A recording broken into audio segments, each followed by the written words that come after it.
6 ஆண்டுகளாக நடந்த பொள்ளாச்சி பாலியல் வழக்கில் இன்னும் சற்று நேரத்தில் தீர்ப்பு வழங்கப்படுகிறது. விவரங்களை எமது செய்தியாளர் ராஜகுமரன் தொடர்ந்து வழங்கிட கேட்கலாம். ராஜகுமரன், விவரங்கள். பொள்ளாச்சி வழக்கை பொறுத்தவரை 2019 மார்ச் மாதத்திலே சிபிஐ வசம் வழங்கப்பட்டிருந்தது. சிபிஐ அந்த குற்றச்சாட்டுக்குள்ளான இளைஞர்களுடைய செல்போனை பறிமுதல் செய்து பார்த்த பொழுது அதில் பல பெண்கள் பாதிக்கப்பட்டிருந்தது தெரிய வந்தது. குறிப்பாக பெண்களை கடத்தி சென்று வன்புணர்வு செய்யக்கூடிய குற்றவாளிகளாக இவர்கள் குற்றச்சாட்டுக்கு உள்ளாகவில்லை. பெண்களிடம் பழகி ஆசை வார்த்தை கூறி நம்ப வைத்து தனியாக ஒரு இடத்திற்கு செல்வோம் என்று அழைத்து சென்று அந்த பகுதியிலே தனக்கு தெரிந்த நபர்களை வைத்து அந்த பெண்ணோடு தனியாக இருப்பதை செல்போன் மூலமாக பதிவு செய்து அதன் பிறகு அவ்வப்பொழுது அந்த பெண்ணிடம் இருந்து பணத்தை வாங்கியிருக்கின்றார்கள். இந்த வீடியோவை காட்டி நாங்கள் இணையதளத்தில் வெளியிட்டு விடுவோம், நாங்கள் அழைக்கும் பொழுது அழைக்கக்கூடிய பகுதிக்கு வர வேண்டும் என்று மிரட்டி இருக்கின்றார்கள். இது போன்ற சம்பவத்தில் ஈடுபட்டதன் காரணமாகத்தான் அந்த குறிப்பிட்ட இளைஞர்கள் மீது ஐபிசி 354B என்பது ஆடைகளை களையக்கூடிய நோக்கத்துடன் ஒரு பெண்ணை தாக்குவது, குற்றவியல் பலத்தை பயன்படுத்துவது என்பது உள்ளிட்ட பிரிவுகள் எல்லாம் சேர்க்கப்பட்டன. வீடியோவாக அந்த பெண்களை கட்டைகளால் அடித்து தாக்கி அழுக வைத்து அந்த பெண்களை ஆடைகளை களைய வேண்டும் என்று அந்த நபர்கள் ஒரு குரூர எண்ணத்தோடு செயல்பட்டதெல்லாம் வெளியாகி இருந்தன. அந்த பெண்கள் கதறி துடிக்கக்கூடிய அந்த குரல் பதிவும் வெளியாகி இருந்தது. குறிப்பாக அந்த பெண் எல்லாம் அண்ணா என்று சொல்லி அழுவார். அண்ணா, நீங்கள் அழைத்தீர்கள் என்று தானே வந்தேன், தெரிந்த நபர் என்பதால் தானே வந்தேன். இங்கே வந்த பிறகு இப்படி உங்கள் நண்பர்கள் எல்லாம் அழைத்து வந்து வைத்துக் கொண்டு பாலியல் வன்புணர்வு செய்ய முற்படுவது நியாயமா என்று அந்த பெண் அழுகக்கூடிய அந்த காணொலிகள் தான் உலுக்கி இருந்தது ஒட்டுமொத்த தமிழ்நாட்டையும். அதன் காரணமாகத்தான் உடனடியாக இந்த வழக்கு சிபிசிஐடி வசம் இருந்த நிலையில் அதை சிபிஐக்கு மாற்றியிருந்தார்கள். மேலும் ஐபிசி 354A என்பது வழக்கமாக இந்த பாலியல் துன்புறுத்தலுக்காக பதிவு செய்யப்படக்கூடிய ஐபிசி வழக்குகள். அதன் பிறகு 376 பயன்படுத்தியிருந்தார்கள். அது கற்பழிவு அல்லது வன்புணர்வு குற்றம் கிட்டத்தட்ட 7 ஆண்டுகள் முதல் ஆயுள் தண்டனை வரை வழங்க முடியும். இது மட்டுமல்லாமல் இந்த கூட்டு வன்புணர்வில் ஈடுபட்டார்கள் என்பது உள்ளிட்ட குற்றச்சாட்டுகளும் பதிவு செய்யப்பட்டு அதன் அடிப்படையிலே இந்த வழக்கின் விசாரணை நடைபெற்று வந்தது. குற்றச்சாட்டுக்குள்ளான இந்த 9 பேரும் நீதிமன்ற காவல், விசாரணை காவல் என்ற அடிப்படையிலே சேலம் மத்திய சிறையில் அடைக்கப்பட்டிருந்தார்கள். இன்று இந்த வழக்கில் ஆஜர்படுத்துவதற்காக அந்த 9 பேரையும் அழைத்து வந்தார்கள். காவல்துறையினர் பலத்த பாதுகாப்பு நடைமுறைகளை பின்பற்றிதான் ஒவ்வொரு முறை இந்த வழக்கில் குற்றம் சாட்டப்பட்ட 9 நபர்களையும் நீதிமன்றத்திற்கு விசாரணைக்காக அழைத்து வரும் பொழுது கொண்டு வருவார்கள். இன்றும் கூட கடுமையான பாதுகாப்பு நடைமுறைகள் பின்பற்றப்பட்டுதான் சேலத்திலிருந்து இந்த சிபிஐ நீதிமன்றம் கோவைக்கு 9 குற்றச்சாட்டுக்குள்ளான நபர்களும் அழைத்து வரப்பட்டிருந்தார்கள். இந்த திருநாவுக்கரசு, சபரிராஜன் உள்ளிட்ட நபர்களை எல்லாம் மிகவும் கவனத்தோடு ரகசியமாக உள்ளே அழைத்து சென்றிருந்தார்கள். அது மட்டுமல்லாமல் நீதிமன்றத்தினுடைய கதவுகள் முழுவதுமாக மூடப்பட்டிருக்கின்றன. நீதிபதி நந்தினி தேவி வருகை தந்த உடனேயே சிபிஐ நீதிமன்றத்தினுடைய கதவுகள் மூடப்பட்டிருந்தன. முக்கியமான அந்த தரப்பு வழக்கறிஞர்கள், குற்றச்சாட்டுக்குள்ளான நபர்கள் மட்டுமே உள்ளே அனுமதிக்கப்பட்டிருக்கின்றார்கள்.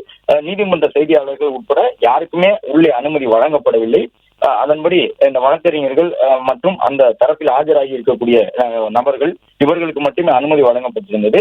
நீதிமன்ற கதவுகள் மூடப்பட்டு நீதிமன்றத்தின் முன்பு தடுப்புகளும் அமைக்கப்பட்டிருக்கக்கூடிய காட்சிகளை பார்த்துக் கொண்டிருக்கின்றோம். பலத்த பாதுகாப்புடன் இன்னும் சற்று நேரத்தில் தீர்ப்பு வழங்கப்பட இருக்கின்றது. உறுதியாக இவர்கள் குற்றவாளிகள் என்று அறிவிக்கப்பட்டால் அவர்களுக்கான தண்டனை விவரமும் தெரிய வரும்.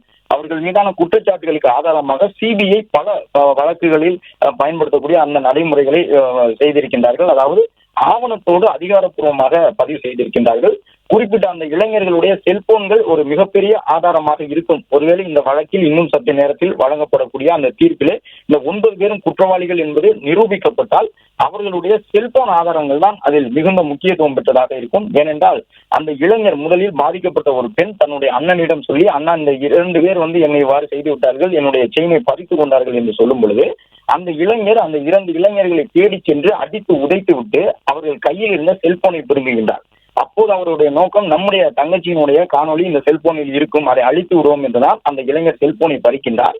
ஆனால் அவருக்கு ஒரு மிகப்பெரிய அதிர்ச்சி காத்திருக்கின்றது. அந்த செல்போனிலே தன்னுடைய தங்கச்சி தொடர்பான காணொலி மட்டுமல்ல, அதுபோன்று கிட்டத்தட்ட 7-8 பெண்களுக்கு மேற்பட்ட காணொலிகள் ஒரு தனிப்பட்ட இளைஞருடைய செல்போனில் இருக்கின்றன. அதன் பிறகுதான் அவர் தன்னுடைய தங்கச்சி மட்டுமல்ல ஏராளமான பெண்கள் இது போன்று பாதிக்கப்பட்டிருக்கின்றார்கள் என்று பொள்ளாச்சி கிழக்கு காவல் நிலையத்துக்கு விரைகின்றார்.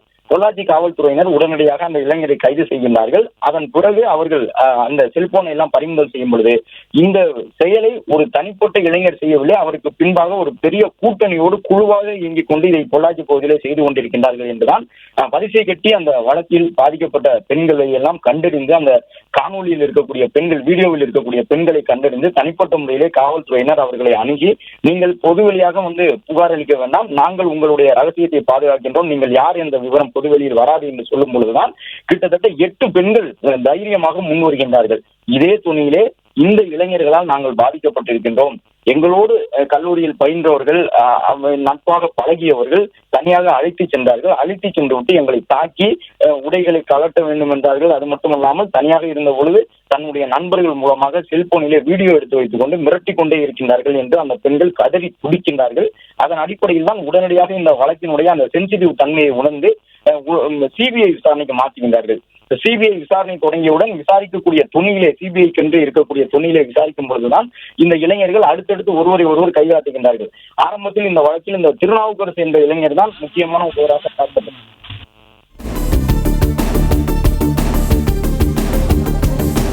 இணைப்பிலே இருங்க ராஜகுமரன்.